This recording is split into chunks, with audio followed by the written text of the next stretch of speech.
Okay, let's dig into this. We're doing a deep dive on the Bur Bur hair growth and repair oil today. Lots of buzz online about this one, so we want to see if the actual user experiences, match the hype. Exactly. Our goal here is to really filter through everything and look at what people are actually reporting. We're talking results, how it feels to use, and if people feel it's worth the money. Right. So, performance first.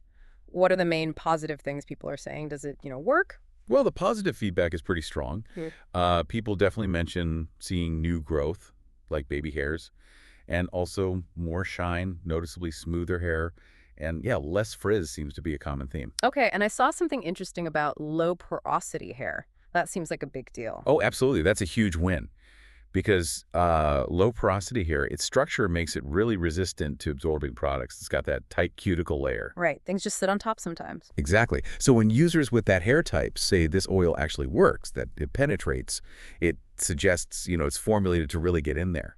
Probably down to some key ingredients people talk about, like bach root and nettle.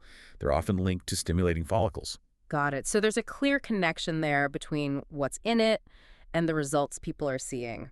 But it's never all good news, is it? What were the downsides or like the mixed reviews? Yeah, that's the thing. With that kind of potency, you see a real split sometimes. While lots of people saw growth, there was definitely a group, maybe smaller but noticeable, that reported more shedding, Yeah. especially at the start. Oh, interesting. Shedding. Yeah, it makes you wonder if it's maybe aggressively stimulating things Mm. or perhaps causing hairs that were weak anyway to fall out faster, sort of purge phase. And then, of course, you have the classic issue. Some users just didn't see much difference and felt for them it was, well, a bit pricey for what they got. Okay, that makes sense. Let's switch gears a bit. What about actually using it, the experience itself? Given it's an oil aiming for big results, did people find it, like, heavy or greasy? Surprisingly, no, not for most people. The general feeling was that it's actually quite lightweight, which is a definite plus, especially if you have fine hair or maybe wavy hair. That gets weighed down easily. People said it left their hair feeling soft, nourished, definitely shinier, maybe even stronger, less frizz, fewer split ends came up too. Okay, lightweight is good. What about the scent? Was that a hit or miss? Overwhelmingly a hit. Most users really seemed to like the scent. They described it as nice and sweet. Sweet. Any specifics? Yeah, there was one really memorable comparison somebody made. They said it smelled like Fruit Loops. Huh. Okay, Fruit Loops. I can picture that. Right. Though, to be fair, there were a couple people who weren't fans. They just said the scent was maybe a little off for them. So mostly good on scent, mostly good on the lightweight feel. But you always find exceptions, right? Did anyone have issues with the texture? We did see that, yeah. Well, like we said, most found it lightweight. There were those few reports. One person felt it was just a bit heavy for their hair, and another specifically described it as feeling sticky and just too oily. Hmm. Okay.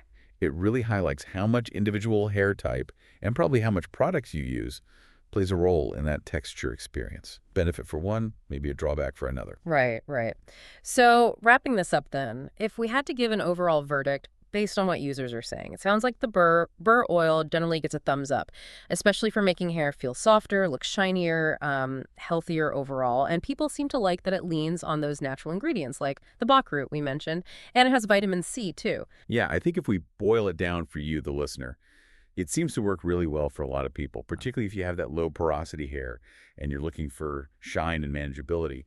The value, whether it's worth it, really seems to depend on how your specific hair reacts to these potent natural ingredients. If it works well for you and you see that growth or shine, then yeah, the value feels high. But results clearly vary. And some did find it pricey if it didn't deliver for them. Exactly. Which leads to maybe a final thought to chew on.